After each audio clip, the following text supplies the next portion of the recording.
Olá, pessoal. Agora sim estamos na plataforma correta. Eu acabei entrando aqui pelo meu pessoal, né? Mas a gente vai convidar agora a Renata Pisa novamente para a gente poder a questão da nossa live. Vou esperar ela entrar aqui.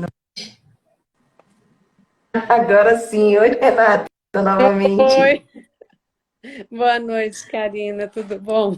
Então, vou fazer um resumo aqui rapidinho, Renata, porque eu acabei entrando pelo meu pessoal, né? E eu não me dei conta que eu estava pelo o Insta errado.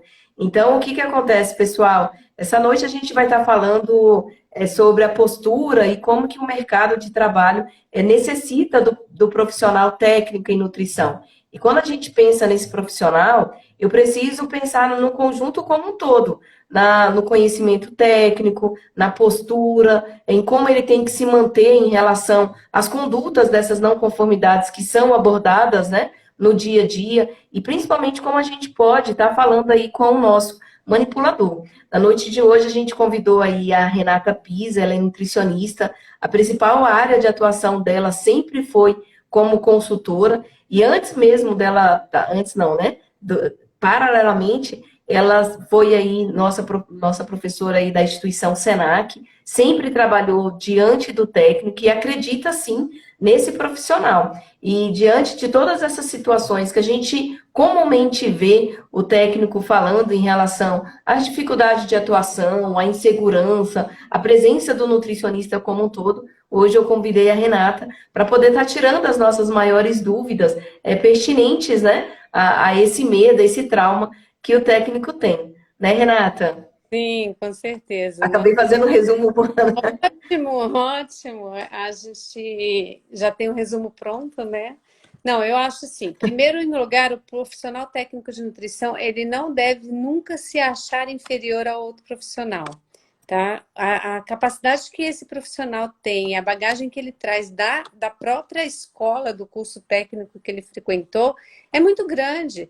A gente tem conteúdos fantásticos que muitas faculdades às vezes abordam de forma superficial e com o objetivo de levar esse técnico para o mercado de trabalho com empregabilidade, nós temos abordado coisas até de maior valia no curso técnico do que no próprio curso profissional. Tá? Isso eu tenho conhecimento de várias áreas do profissional nutricionista, né? Vários atuantes na área, e eu não descarto nenhuma capacidade técnica do técnico com relação a vários outros profissionais. Não desfaço de nenhum deles, mas não deixo de desmerecer o valor que o técnico tem no mercado de trabalho, e principalmente para mim, eu gosto muito de trabalhar com técnico, a Karina sabe disso, eu até prefiro os técnicos. A gente estava falando, né, Renata, enquanto a gente estava na plataforma errada, justamente de como esse técnico ele tem que se portar em relação a algumas condutas no dia a dia, e de principalmente assim, nem sempre a teoria a gente vai conseguir aplicar 100% à prática. Com essa visão agora que a gente teve da pandemia, né, saindo algumas resoluções, o que que você acha em relação a essas mudanças, a essas atuações, principalmente do técnico? Como que está o mercado para ele? Olha, o mercado para ele aumentou muito. Primeiro que a pandemia ensinou as pessoas a lavarem as mãos. Eu falo muito isso, né? Até então, o brasileiro era o indivíduo que mais tomava banho e menos lavava as mãos. Hoje em dia, não, eles lavam as mãos por causa da pandemia. E antes nós tínhamos uma dificuldade muito grande de fazer com que o próprio manipulador de alimentos lavasse as mãos. Agora não, ele já conscientizou a grande necessidade de lavar as mãos. A 216 e as instruções normativas do DF, a 17, de 2017, elas já tinham todos esses protocolos já dentro da área de nutrição, dentro da área de alimentação, dentro da área de manipulação. Porém, não havia aquela insistência toda em execução dos protocolos. Então, para nós da área de alimentação, não foi muito difícil, não, dentro da pandemia como um todo. Eu trabalhei a pandemia inteira, desde o primeiro dia, estou até hoje. Eu não tive nenhuma dificuldade com os ajustes das normas e dos decretos, com exceção da máscara. Essa dificuldade eu tive. Porém, o uso da máscara fez com que a gente também administrasse melhor o uso da barba, né? que está com uma dificuldade monstra da gente seguir a norma nesse ponto.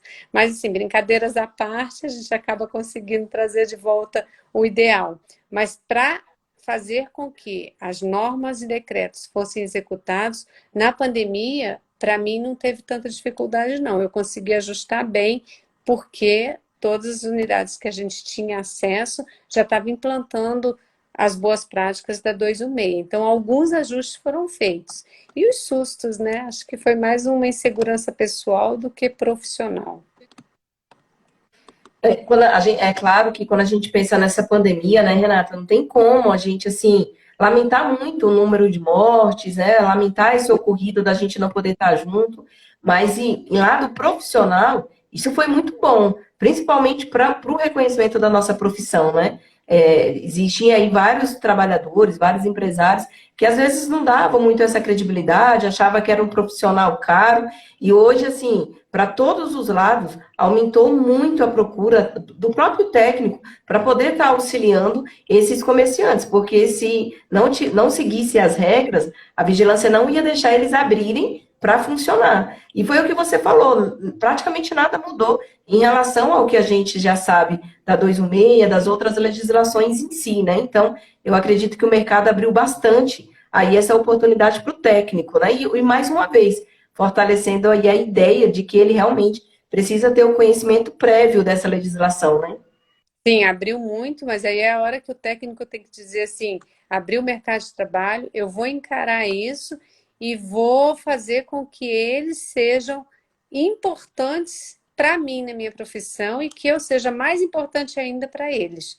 Então, eles têm agora que entender que o profissional técnico de nutrição, dentro da unidade de trabalho deles, além de trazer conhecimento técnico, ele vai trazer segurança. E aí vocês vão ter empregabilidade. Quantos e quantos anos a gente vem brigando no mercado de trabalho para ter profissionais de nutrição dentro das áreas de alimentação? É obrigatório? É obrigatório em alguns pontos. Infelizmente, existem falhas nas legislações que não obrigam o profissional como obrigam o técnico de enfermagem no hospital. Eu acho que toda unidade de alimentação, seja ela um restaurante, tem mais de 50 lugares, eu acho que teria que ter um técnico, não é nem 50 mesas, mais de 50 lugares, porque só ali você já tem 50 pessoas correndo um risco de contaminação alimentar que a gente não sabe por onde que veio. Né? A gente, entre aspas, porque o profissional técnico ele vai ter uma noção e vai saber exatamente por onde ele pode agir para que isso não ocorra. E como você colocou, não tem um custo alto. Não tem. A gente vai avaliar o profissional como um todo. Você tem um técnico de nutrição hoje, seja ele contínuo na unidade, ou seja ele esporadicamente como um consultor, depois que você distribui a importância do trabalho dele e consegue agregar valor com isso, ele fica barato. O técnico de nutrição, ele pode fazer entrevista. O técnico de nutrição, ele, além dos treinamentos e estar ali cuidando de tudo, ele pode fazer entrevista, ele pode estar cuidando da etiquetagem de todos os produtos de forma segura. Olha o tanto que isso vai trazer um retorno bom para o dono do estabelecimento. E o profissional manipulador vai fazer o que ele tem que fazer, que é cozinhar.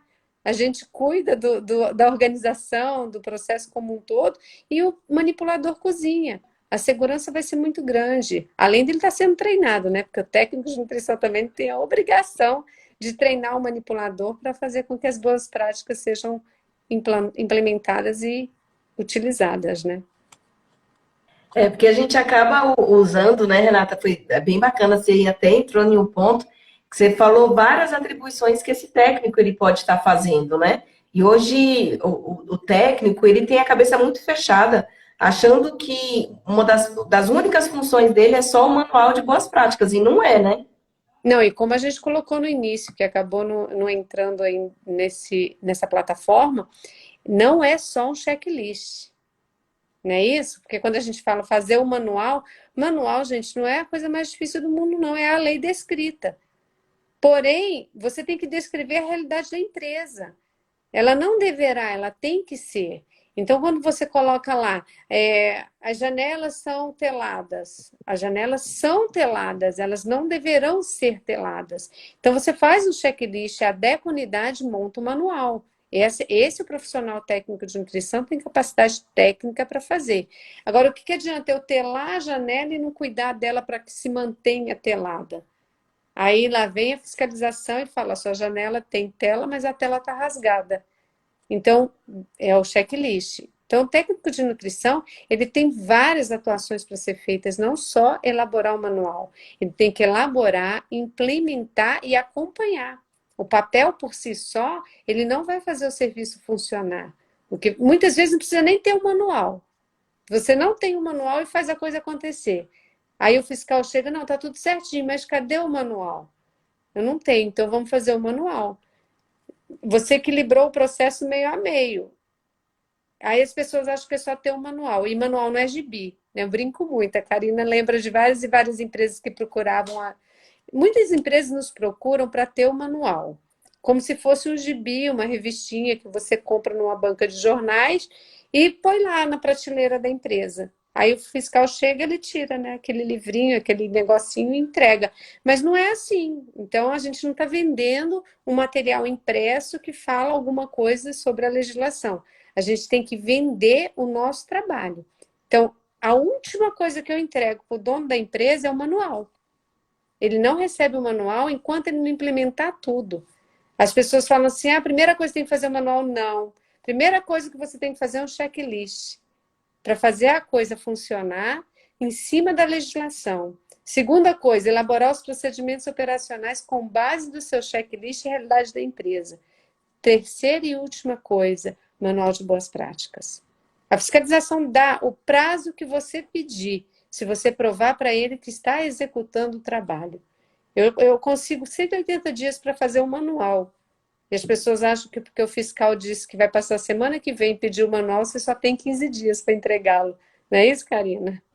O É manual, exatamente isso. o manual é a historinha, né? Porque o manual ele tem que falar a realidade da empresa e não contar a história da lei, né? É o que eu costumo muito falar também, né, Renata, dentro dessas empresas, que muitas vezes o próprio fiscal ele nem pede, ou ele pede para te testar, né? Ele abre numa determinada página e faz o que você falou. Tem a janela, tem a tela, mas está rasgada. E aí acaba que realmente não está condizendo ali com a sua realidade. E aí, Renata, você falou muito sobre essa questão, muitas vezes a gente colocar em prática, não ter o manual ou estar confeccionando, mas eu também, quando esse meu proprietário, ele, na realidade, ele quer ver resultados rápidos, né? Muitos deles ali, ele te contrata para elaborar esse manual, mas na realidade, mesmo que ele esteja em tantas outras não conformidades, ele quer essa ficha técnica. E aí, acha que tem como a gente pular processos? Dá certo isso no final? Eu não acredito muito em pular processos, não. Primeiro que quando você começa a cobrar o seu checklist, você identifica falhas. Não são só falhas do processo, mas falhas humanas. As pessoas que não foram orientadas e que querem ser orientadas e vão te agregar valores. E aquelas que não querem, então você tem que trocar a equipe. Não adianta você ficar ali tentando resolver um problema, sendo que aquele problema já foi criado anteriormente. Então, seja claro com o contratante. Explica para ele que não é um processo fácil. E também não adianta a gente sair trocando equipe, não, viu, gente? Porque muitas vezes a gente troca 6 por meia dúzia, como diz meu pai. 6 por meia dúzia não vai mudar nada. Às vezes é mais fácil você resgatar o indivíduo que está lá dentro, que é de confiança daquela empresa, que o proprietário gosta dele, gosta do tempero dele, não conhece o serviço mal feito dele, porque acha que tudo que ele fez até então é correto. E aí, aos poucos, você vai moldando. Então, como você colocou, Karina, o dono quer a coisa rápida, porque o fiscal apertou o dono.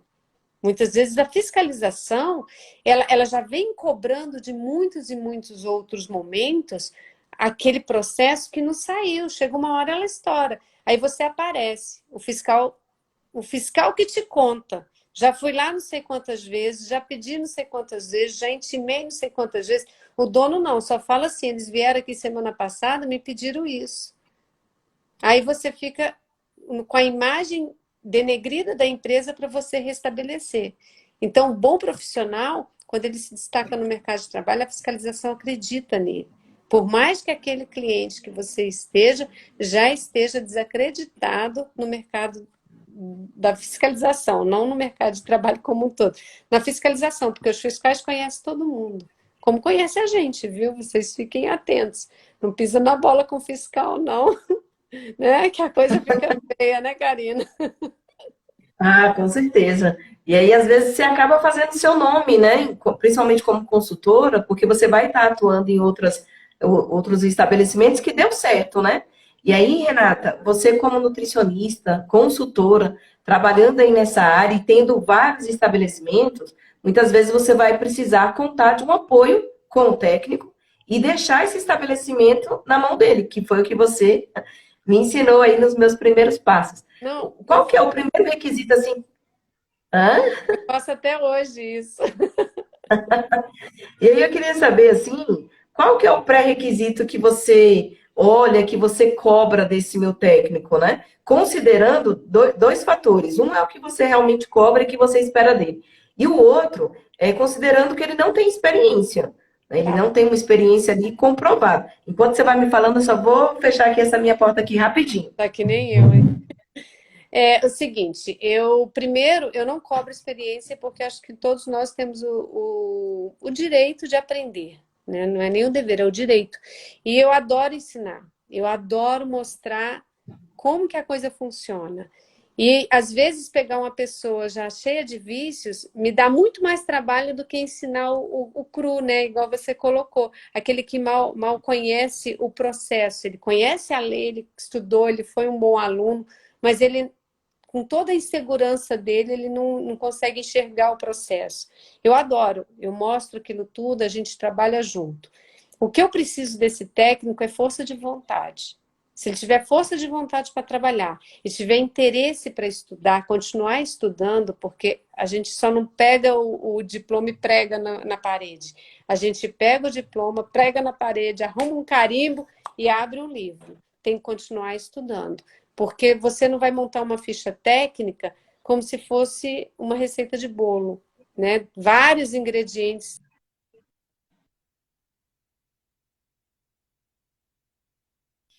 Montar essa ficha técnica com todo aquele processo. Então, o técnico, para mim, ele pode chegar cru, que é o que eu mais gosto, mas ele tem que se mostrar interessado. Outro ponto, o técnico, ele não pode ser inseguro. Então, por mais que você não saiba, não assuma que não sabe. Você vai pesquisar e amanhã você vai estar sabendo. Então, escuta, faz algumas perguntas que podem ser pertinentes ou não, e depois você vem com os resultados. Então, o técnico, eu brinco muito. Se você não sabe, finge que sabe. Porque o fingir que sabe dá mais segurança para você no dia seguinte, né? Então, eu gosto muito dessa postura de trazer esse técnico para junto. E outra é a própria apresentação pessoal do técnico. A gente exige na legislação, eu faço muita questão disso. O técnico chegou para trabalhar comigo com jaleco sujo é uma vez só. Ou ele lava o jaleco dele e volta bonitinho para nunca mais vir com o jaleco sujo e amarrotado, ou ele não precisa voltar mais. Porque se eu vou cobrar a higiene pessoal do meu manipulador, a minha higiene pessoal tem que ser apresentável. Eu tenho que estar com as unhas curtas, sem esmalte, sem maquiagem, com os cabelos presos, usando sapato fechado, jaleco limpo, no mínimo. Né? Você pode estar até com com o seu cabelo preso, sem lavar, lá debaixo da touca. Mas o jaleco tem que estar limpo. A sua calça jeans pode até estar meio usada de ontem, mas o jaleco tem que estar limpo. Ele é branco. Por que a gente define cor branca para uniforme de manipulador? Porque o branco você identifica o sujeira no primeiro olhar. E aí você chega com sua apresentação pessoal ruim. Então, assim, primeiro o técnico tem que se vender. Depois ele consegue agregar valores. É bacana, Renata, você tocou aqui em vários pontos. E um dos pontos que, né, tem até algumas pessoas falando sobre essa questão da força de vontade, né? A Letícia colocando aqui para a gente que a palavra, muitas vezes, ela vai convencer, mas é o exemplo que arrasta. E um dos principais pontos que você colocou é o interesse do técnico, né? Eu sei que inicialmente a gente não tem como a gente falar que não vai ter esse medo, porque sempre tem esse frio na barriga, né? Sempre. Isso daí eu acho que não tem fórmula mágica para a gente poder tirar. Mas é a questão de você perguntar. Assim, uma coisa que eu aprendi muito com você, inclusive em falar de aprender com você, tem várias pessoas aqui que estão falando que já passaram por você ou que trabalham com você, né? Então, eu não vou me deixar mentir, o tanto que você é uma pessoa que a gente aprende de verdade. E aprende pelo exemplo, porque, e foi o que você até colocou, eu gostei muito do que você falou, de quando a gente não sabe, né? E vai ter várias coisas que a gente não vai saber. Só que eu gosto muito de falar isso para os meus alunos, que é igual a gente quando a gente mente para o nosso namorado, né? Então, se você não tiver aquela postura e convencer de que você está mentindo ele ali dentro de uma conversa, como que ele vai acreditar em você? Então, você precisa estar firme naquilo. E uma coisa que você me ensinou muito, muito, é que os melhores professores são os nossos manipuladores. Porque muitas vezes eu não sei limpar um liquidificador, nunca lavei um liquidificador, principalmente industrial, né? Porque o doméstico, a gente lava muitas vezes de qualquer jeito, não tem uma pessoa que vai te cobrar. Mas os equipamentos industriais, nem sempre a gente tem esse acesso. Então, o maior interesse é a gente ter essa conversa com o colaborador, né, o Renato? Sim, quando eu falo finge que sabe, é para fingir mesmo. Você tocou no liquidificador industrial, né? É um equipamento que não joga debaixo da torneira, né? E é o meu primeiro contato, eu nem sei, aquele troço, né? Tira o copo e põe na pia, tira o copo e põe na pia lá em casa, né? Que o copo não tira, ele fica grudado lá no motor. E aí você olha para aquele monstro, né? Até então era o liquidificador, agora virou um monstro, ele vai funcionar, mas eu não sei como é que ele vai funcionar limpo. E aí você olha para o manipulador e fala assim: quem é o responsável que limpa isso aqui? Fulano. Então faz favor, limpa aqui para mim para ver se você sabe fazer isso direito. Nunca lavei o negócio. Aí o cara vai lá, limpa, vira, vai, mexe, joga água, não molha o motor, né? Você lá preocupada, eu ia enfiar isso debaixo da torneira com o motor e tudo. Então, assim, finge que sabe. Né? Limpa isso aí para mim, por favor, para eu ver como é que você faz. Na verdade, eu não quero ver, né? Eu quero aprender. Então, isso você faz com liquidificador, com fogão industrial, com uma câmara frigorífica, né? A coisa mais difícil que tem é você limpar uma câmara frigorífica. Claro, vão ter outras situações que você vai ter que ensinar. Câmara frigorífica é uma delas. Você não joga água na câmara, né? Porque você joga água e recolhe o gelo. Não deu para lavar nada, né? Na hora que chega lá já virou gelo. Então você tem que fazer com que o processo seja de outra forma. Então esse aí você vai ter que estudar. Amanhã eu vou pedir para o cara limpar a câmara frigorífica. Como é que eu faço? Aí você corre atrás. Então assim, a inexperiência ela está dentro da cabeça da gente. Né? Ó, eu tenho anos de profissão.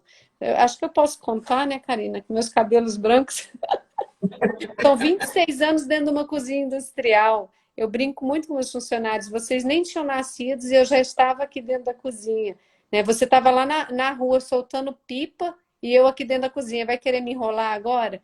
Então a gente brinca e no final a gente acaba resgatando deles a resposta do procedimento correto. Eu não sei o procedimento, mas ele vai sair daqui agora. Como é que lava isso? É assim que a gente tem que fazer. Finge que sabe, né, Karina? Ah, isso com certeza. E o melhor, Renata, é o que você falou. Muitas vezes a gente não vai saber. Eu preciso estar realmente me envolvendo com esse meu manipulador. É claro que se envolver de uma forma totalmente profissional, que foi o que você iniciou falando, né? Que a gente não pode estar muito com uma... Para esse manipulador ele não perder ali a linha de hierarquia, né? E também a gente ensinar, porque na hora que eu aprender, eu tenho que correr, fazer meu pop ali do que ele me ensinou. Porque às vezes eu vou trocar ele. E aí, quando eu troco e eu preciso treinar o outro, eu já sei, já passo o pop ali para ele. E é claro, muitas vezes a gente pode até fazer uma adaptação ou outra, porque ele usou um produto errado, ou jogou, gastou muita água, né? Então a gente acaba colocando até coisas a mais ali em relação ao procedimento. Eu gosto muito de fazer isso quando ele fica me olhando e fala: você não vai falar nada? Eu não sei, e ele tá me cobrando, aí eu falo: vou falar que você está gastando muita água aí, dá para você fazer menos. Aí ele fica me olhando assim, então a gente colocar uma vez ou outra que você tá ali realmente fiscalizando o serviço dele, né? Sim, como você falou, além de tudo, a gente conhece, né? Quais são os produtos químicos que são permitidos por lei, qual o tipo de bucha que eu posso usar, né? De ferramenta, né? O cara normalmente tem bombril dentro da unidade dele, a gente sabe que não pode. Então, entra um pouquinho do conhecimento técnico, sim, entra um pouquinho da responsabilidade técnica, mas no grosso, ele não precisa ter medo, que é igual você falou, qual é o medo que eu vou ter que resolver dentro de mim antes de conseguir atuar, né? Então, primeiro é não ter o medo, não ter que desenvolver nada e nem ter que ter medo do próprio medo. Então, primeiro é isso, não tenha medo, nenhum receio. Finge que sabe. Eu brinco muito que nem para o céu eu vou, né? De tanto que eu já menti para fiscal, para funcionário. Até a hora que eu acho que assim, será que eu estou mentindo ou é verdade, né? A gente fica meio que na dúvida. Mas, assim, é isso que você colocou, não ter esse receio todo, mostrar, impor que você está ali para estar junto, mas não é inferior a ele, de forma alguma, né? Porque, afinal de contas, a gente não aprendeu a cortar o tomate, mas sim a fazer o processo com que o tomate fique, né, dê para consumir, né? Uma das, acho que, dos benefícios que a docência ela traz para a gente, né, Renata, é que a gente consegue identificar quando o aluno sabe. Às vezes é um trabalho, uma atividade, e ele fala que fez, e você sabe que ele não fez, você sabe que ele não sabe.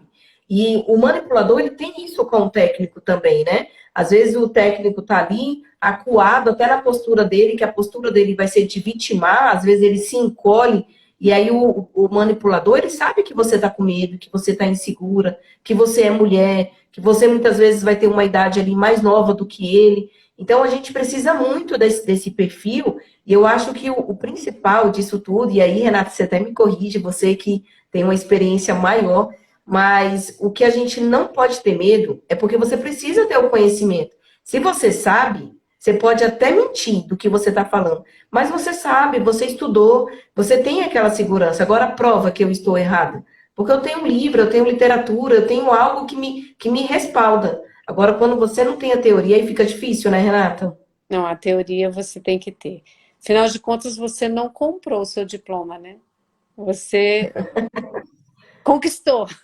E se você conquistou, você tem que saber a teoria. E é importante nisso tudo você se tornar um especialista, porque o faz tudo, no final, não faz nada. Então, se você quer ser consultor, então você vai fazer o quê? Direcionar todo o seu estudo para aquele tipo de atividade. Não, eu quero ser um técnico de nutrição na área hospitalar.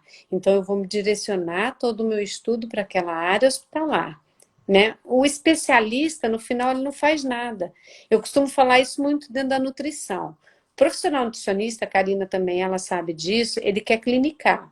Ele quer clinicar o quê? Ao que vier.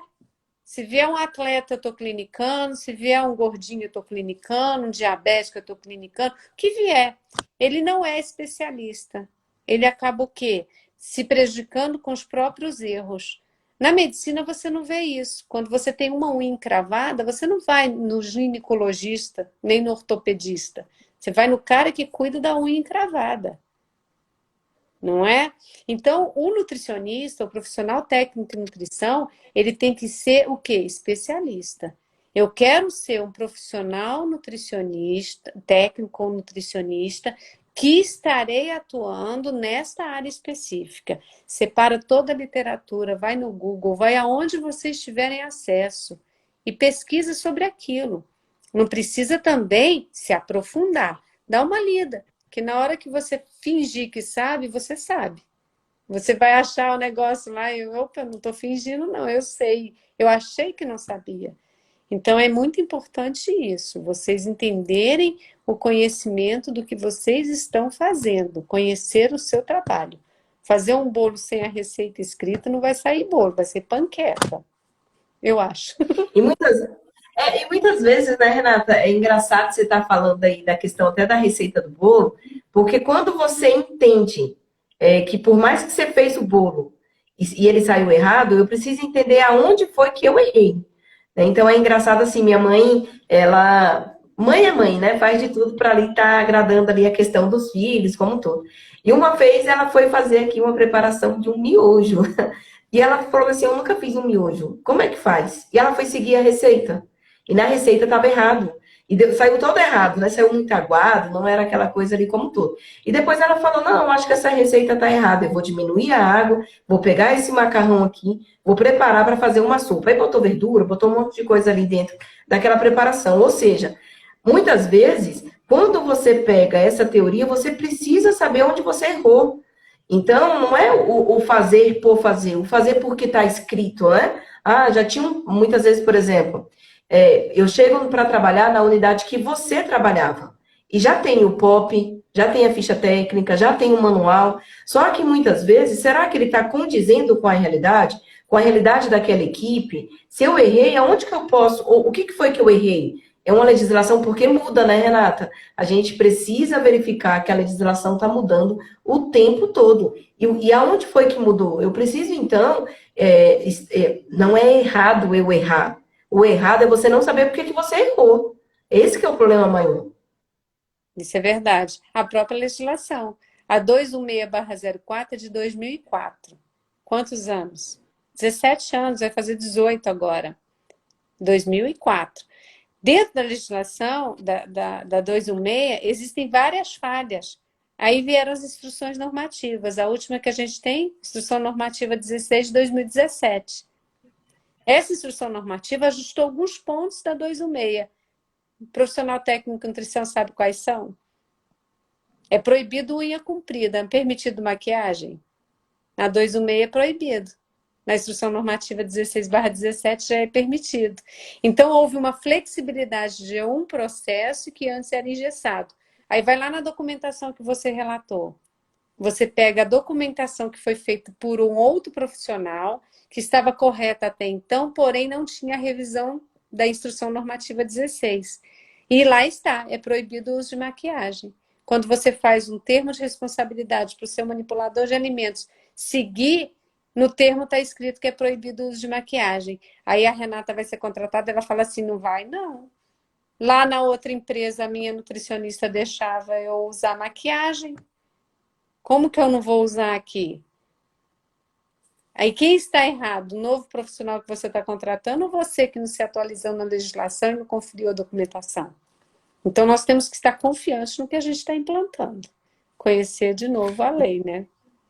E principalmente, né, Renata, que lei, na realidade? Porque a gente tem uma participante aqui falando que ela vai assumir o cargo dela, eu acredito que deva ser o primeiro emprego dela em um mercado. Então, a gente precisa, até como situações como ela, porque às vezes eu tenho algumas legislações que são mais específicas, né? E voltar esse estudo para justamente a área que você vai estar atuando, né? Conhecer o mercado, né? No caso dela, quais os equipamentos, qual o setor, né?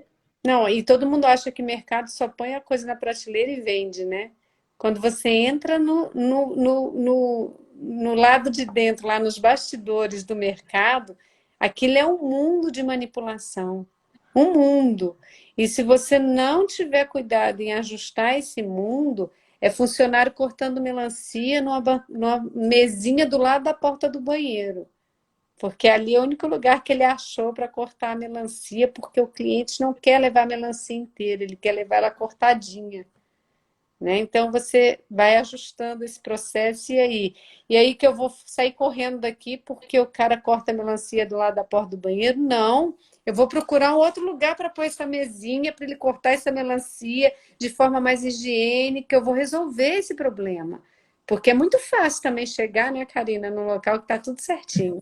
Ninguém vai te contratar para um oba da vida. Isso eu garanto a vocês. Mas o mercadinho do seu João, que já entendeu que é importante ter um profissional técnico, um consultor lá, ele vai te contratar para corrigir esses erros que ele não conseguiu ajustar ao longo do tempo dele. Então, assim, eu brinco muito quando eu pego o mercado. Eu falo assim, olha, eu compro alface aqui, feliz da vida, mas eu não levo um pedaço da melancia que vocês estão cortando. Aí eles já reganham o olho, né? Opa! Por quê? Porque ele faz o processo de forma errada. Então, eu estou falando da melancia, tá, gente? Mas aí vai um monte, aquelas bandejinhas de coisa cortadinha. Eu outro dia vi aqui perto da minha casa, numa venda dessas de de verdura, o cara pôs uma bancada inox na porta da venda dele lá e estava porcionando, era tudo ali, abóbora, abobrinha, tudo cortadinho, bonitinho nas bandejinhas. E aí a gente vai lá e acha que foi feito num ambiente mais reservado. Não foi. É isso que a menina do mercado lá, ó, depois ela conta pra gente. A Bia, né? Bia Carmin. Depois ela conta pra gente o que que ela fez lá no mercado dela. Então, assim, são coisas que a gente tem que estar encarando.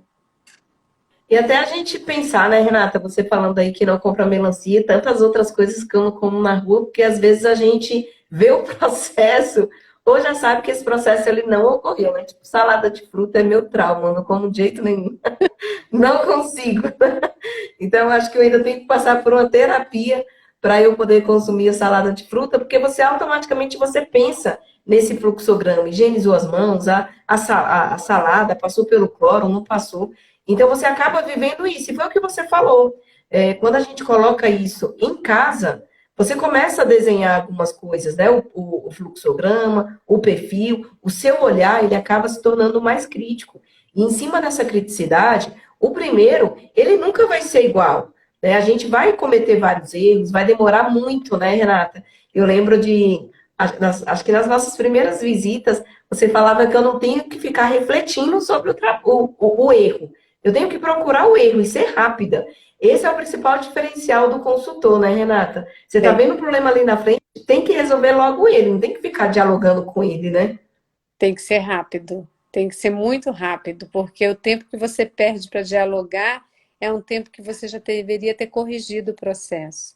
Tá? Por isso que o consultor ele tem que conhecer um pouco mais do todo. Não adianta você. Eu brinco muito, o cara quer ser consultor e não sabe nem que ferramenta usa.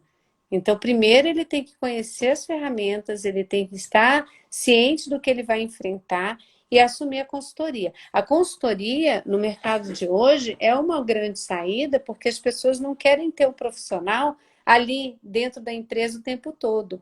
E se a gente for avaliar bem, não há necessidade de 44 horas semanais em alguns ambientes. A gente vai precisar disso em cozinhas industriais, na área hospitalar, você precisa de um profissional num tempo maior. Mas em pequenos ambientes, eles precisam de vocês meio turno.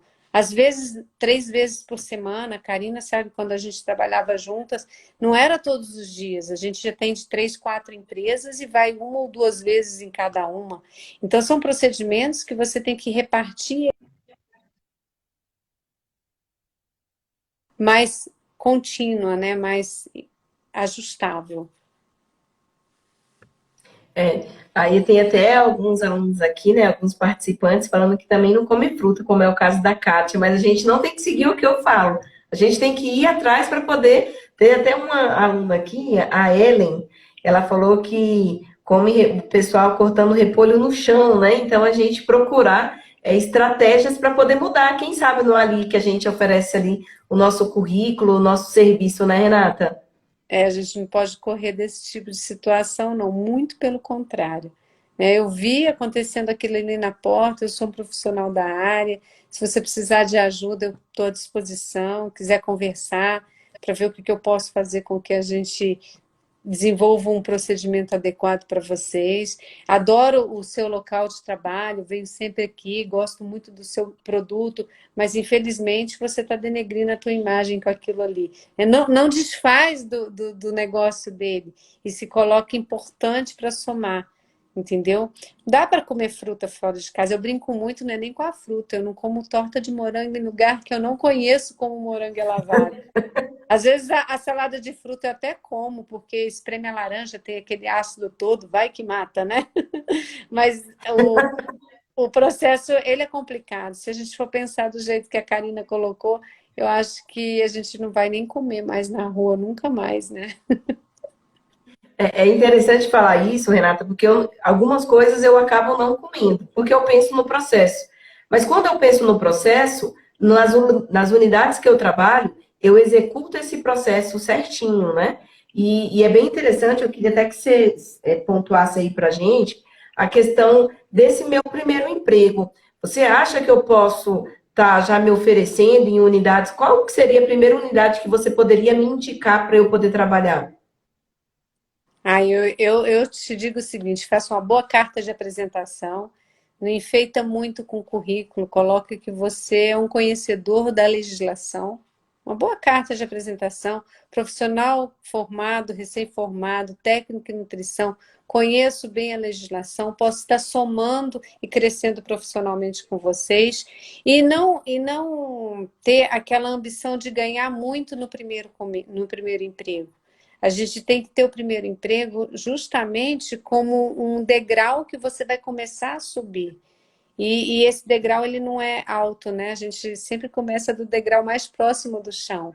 Então a gente tem que pensar nisso. Eu vou batalhar, vou correr atrás do meu primeiro emprego e eu não vou ser o consultor que dizem que é, né?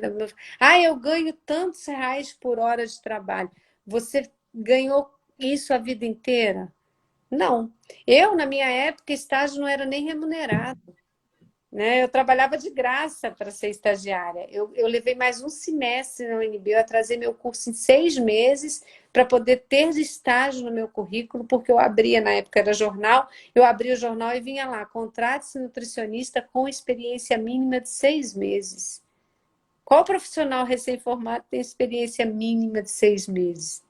No mínimo, ele tem o estágio curricular, que é 2 meses em cada área, não chega nem a ser 6 meses na área específica. Então, eu falei, vou atrasar meu curso em 6 meses, vou atrás de estágio. Eu pagava a passagem para ir para o estágio. Eu lembro que a gente estagiava de graça para poder ter no currículo. Hoje em dia, a gente procura estagiário, paga para ele uma ajuda de custo que dá para pagar a passagem, pelo menos, e dá alimentação, e o profissional aprender com isso. Então, a gente começa ganhando menos, porque as chances de errar são grandes, mas pelo fato da pessoa estar confiante na sua confiança pessoal, ele vai admitir até o erro. Então, a gente tem que ajustar isso de uma forma que seja uma parceria mesmo. E procura coisa perto da casa de vocês, gente. Todo mundo tem uma padaria perto de casa. Por que que vocês querem trabalhar na padaria Bambambam Bam, Bam, lá não sei aonde? Porque ela é bonita? A padaria bonita, no mínimo, já tem um profissional. Vamos tentar melhorar o do nosso bairro, né? Da nossa região e ser valorizado por ali. É bacana, né, Renata? A gente trabalha muito, até a nossa proposta da IBT Nutri é fazer com que esse meu técnico ele seja até um empreendedor, né? Ele não precisar muitas vezes de um chefe, ele mesmo fazer. Eu costumo muito de falar que a minha semana, assim, não que seja totalmente verdade, né? Mas ela começa quando eu quero, geralmente na terça, numa quarta, porque eu consigo montar os meus horários. Mas um dos pontos tão importantes que você falou é que muitas vezes o aluno ele vai passar o curso dele todo estudando, aí ele se forma, vira técnico e ele já quer ganhar salários altos. Mas para ele pode, não estou falando que ele não tem que ter essa ambição, porque eu acho que o que move a gente é a ambição, né? Ah, eu quero um carro top, então eu preciso ganhar bem para eu poder ter esse carro. Mas um dos pontos que você citou é a gente ter essa humildade para reconhecer que muitas vezes, por mais que você tenha o conhecimento, você não tem a prática. E aí vai mudar. Como que eu vou falar? Alto ou baixo com o meu funcionário? Eu vou pedir, por favor, eu vou mandar? Eu vou chegar mais cedo ou eu vou chegar atrasado? E a prática vai te modular muito em relação a isso.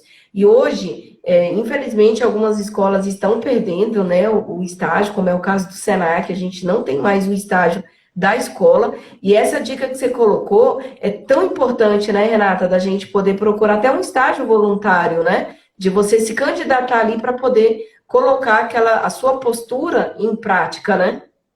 Sim, com certeza. Quantas e quantas vezes eu peguei os meus estagiários e depois assumi eles todos, né? Várias vezes, até hoje, quando tem a oportunidade, aquele estagiário que se dedicou, que não reclamava, que vinha com maior boa vontade, era estágio curricular, ou seja, ele não ganhava nada para aquilo. Ele vinha com maior boa vontade. Era esse estagiário que eu escolhia para fazer um treinamento fora, era esse estagiário que eu definia para me substituir numa vou viajar numa folga ou férias minhas. Então, assim, você deu valor e ajustava. Né? É inadmissível um profissional hoje ganhar menos que um salário mínimo. Isso está na legislação. Mas para que você chegue a esse salário mínimo como técnico e consultor, você tem que ter a fase inicial, né? O que a gente diz, o estágio, o começo de tudo. Então, nós temos que estar atrás do que realmente a gente quer. Como você colocou, eu tenho dias para trabalhar, eu vou escolher os meus dias. Mas não é só escolher, às vezes você tem que distribuir muito bem os seus dias para não chegar na sexta-feira, olhar para trás e falar assim, olha, eu não fui segunda, não fui terça, não fui quarta, hoje já é sexta-feira e eu não fui em cliente nenhum e eu tenho apenas um dia de trabalho. Então, assim, a necessidade de você se organizar nisso também é importante, né? O próprio contratante vai falar assim, pô, aquela pessoa vem aqui só tal dia, parece que chega com sono, né? Passou a semana inteira enrolando, não veio, não me respondeu mensagem, não me respondeu telefone, nem nada. Então, você também tem que ter essa postura da responsabilidade agregada. A organização primordial em tudo, né, Renata? Não tem como a gente deixar tudo para a última hora. Acho que a organização com os documentos, com as planilhas para serem entregues na datas que realmente você prometeu, fazer um cronograma ali dentro das suas atividades. E o principal disso tudo é a gente realmente se organizar perante essas atividades. Um dos maiores ensinamentos que você me proporcionou foi realmente a questão de resolver rápido essas não conformidades, né? E ter uma ação. Quantas vezes eu cheguei e falei para você, olha só, eu vi uma determinada não conformidade, e aí a primeira coisa que você perguntava era, e aí? O que você fez, né? Não adianta nada eu só pontuar o problema e eu não ter a solução. Então, mediante seja estágio, o primeiro emprego, eu preciso ter essa ação corretiva imediata. Então, você como técnico já formado, você que ainda está estudando ou que tem medo de enfrentar o mercado de trabalho, pense que o importante é a gente visualizar um problema que muitas vezes ele ainda não foi visualizado, porque a gente se acostuma. É aquela bagunça do quarto diário. Não, deixa ali, não tem problema. E quando você chega e é o novo, eu preciso mostrar que aquilo está errado e automaticamente mostrar o que seria o certo. Então, a gente precisa ter os nossos desafios dentro dessa visão, né, Renata? Com certeza. O próprio checklist, ele é assim. Identificação da não conformidade e ação corretiva. Então, o que adianta você identificar a não conformidade e não ter a ação corretiva? É fácil, né? Apontar erro é muito fácil. A criança é birrenta, a criança se joga no chão, ela é mal educada. Aí ninguém toma atitude para pôr essa criança sentada numa cadeira e conversar com ela, né? Tirar a birra dela, tirar a falta de educação. O menino senta na mesa e come parecendo que está dormindo. Mas ninguém virou para ele e falou que na hora que senta na mesa para comer, ele tem que ter postura. É a mesma coisa na nossa vida profissional. A gente vai identificar o erro e a gente tem que ter a solução. Ele te contratou para isso. O próprio nome já diz, o consultor, ele já vem com a consulta pronta. Ele não vai lá para consultar os outros no que é que tem que ser feito. Ele pode dialogar, vamos arrumar uma solução para esse problema e a sugestão que eu dou é esta. E a gente tem várias situações. É o cliente que te quer como consultor e não tem o dinheiro para resolver o problema. Ele reservou o dinheiro para te pagar. E aí? Você pede para ele comprar uma tomada nova para colocar lá na parede, uma coisa específica, um ralo, uma tampa com ralo, não sei das quantas, e ele não tem dinheiro. Quantas e quantas vezes eu falei para o empresário, estou indo embora, você resolve esses problemas do meu checklist e me liga. O dinheiro que você vai gastar comigo, você resolve os seus problemas primeiro. Depois eu venho para ajudá-lo a resolver os outros. Então, a gente tem que ter esse discernimento de conhecer o problema e ter também, ficar ali também, fingindo que faz e ele fingindo que está feliz com o seu trabalho. É uma situação muito ruim. Profissionalmente, você se sente denegrido, né? Você se sente que é um profissional que ele só quer meu diploma, ele não quer a minha atitude, né? Ele quer dizer que me tem. Para me ter, e eu não ter resultado, eu não trabalho. A ética não me permite isso. Eu não sei você, né, Renata, mas eu já recebi tantas propostas para poder só assinar o manual, não precisa ir no estabelecimento. Eles te pagavam, ofereciam um valor para você poder assinar. E é justamente o que você está falando, a postura profissional, né? Não, e você assina o manual, aí o fiscal chega lá e fala assim: quem é o responsável técnico? A Karina. Então chama ela lá que agora quem vai presa é ela. Por quê? Porque a responsável técnica assumiu isso aqui, assinou o manual, né? É como era antigamente nas farmácias, vocês lembram? A gente não pode deixar isso acontecer. Antigamente tinha um farmacêutico que atendia 10, 15 farmácias. Hoje é proibido, o farmacêutico tem que estar lá. Por quê? Porque ele conseguiu o espaço dele no mercado de trabalho. O dono da farmácia queria ter um farmacêutico que assinasse. Nós, profissionais de nutrição, não podemos fazer isso. A gente tem que exigir que eles nos tenham na unidade e que eles paguem pelo nosso serviço e a gente faça a execução do nosso trabalho conforme é o correto. Aí nós vamos ganhar mercado de trabalho.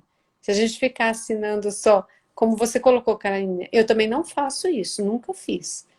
E se você ficar assinando só, né, assumindo responsabilidades além da sua capacidade técnica, aí denegrir a imagem do profissional. E é um risco, e é um risco, né, Renata? Porque você tem que pensar, principalmente na posição como técnico, que não é um ensino superior. Então, se você for preso, você vai ficar com um povão.